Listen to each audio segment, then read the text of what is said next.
का अभी कार्यक्रम दोबारा चालू करो भाई। प्रधानमंत्री जी को हम बुलाना चाहते हैं रिफाइनरी वाले प्रकरण में। अभी वो स्वीकृति की इंतज़ार कर रहे हैं हम। स्वीकृति मिल जाएगी तो हम पलक पावड़े बिछा के स्वागत करेंगे। कहाँ पर आएंगे क्या भाई? अब एक बात मैं आपसे बताऊं, रिफाइनरी को लेकर के देखिए, रिफाइनरी 2003 में वसुंधरा जी की सरकार थी, 3 से 8 उसमें शुरू किया गया था और उसमें ये एक प्रक्रिया प्रारंभ की थी और पेमेंट भी आया था, सरकारी खजाने में जमा भी हुआ था। उसके बाद कांग्रेस आई 2008 में, तो कांग्रेस ने सितंबर 2013 में एक एमओयू किया एचपीसीएल के साथ और उन्होंने क्या एमओयू किया कि 15 वर्ष तक हम 3,800 से अधिक करोड़, 3,800 करोड़ मतलब 3800 करोड़ रुपया 15 वर्ष तक बिना ब्याज के उनको देंगे और हमारी इक्विटी रहेगी 26% तो राजस्थान सरकार और 74% एचपीसीएल। ये उन्होंने तय किया।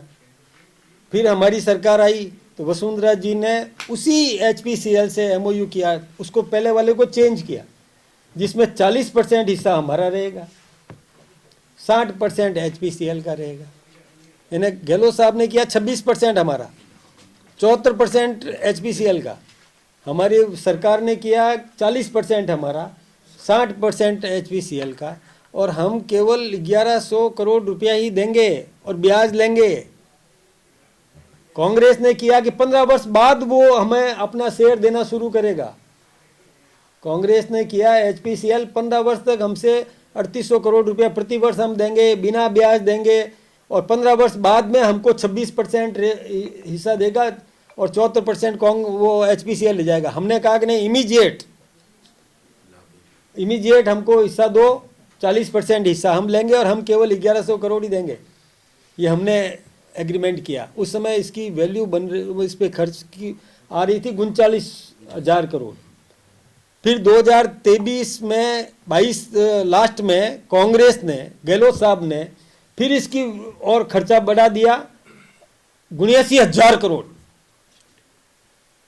और फिर वही ढाक के 3 पात वाले काम कर दिए। तो हम तो इतनी चिंता कर रहे हैं, हमारे भजन लाल जी ने अब फिर से किया, फिर से वापस सही किया कि राजस्थान के हितों को और हानि नहीं होने देंगे। तो ये बात गहलोत साहब कैसे विरोध कर सकते हैं? गहलोत साहब को तो ये देखना तो पड़ेगा, आकलन तो करना पड़ेगा। और मैं, मीडिया भी जागरूक है, मीडिया कोई आंकड़ों के साथ खेलता है, बिना आंकड़ों के थोड़ी मीडिया कोई वैसे ही वाह दे देगा किसी को। हमने काम किया, राजस्थान के हितों का पूरा ध्यान रखा, उन्होंने बंदर बांट करी। तो ये बात भी जनता को तो बताने की जरूरत है। धन्यवाद। जैसे विधायकों पे 30% 40% का खेत चलता है, सांसद तो नहीं चलता है वैसा? मैं हूं ना सांसद, मैं हूं सांसद।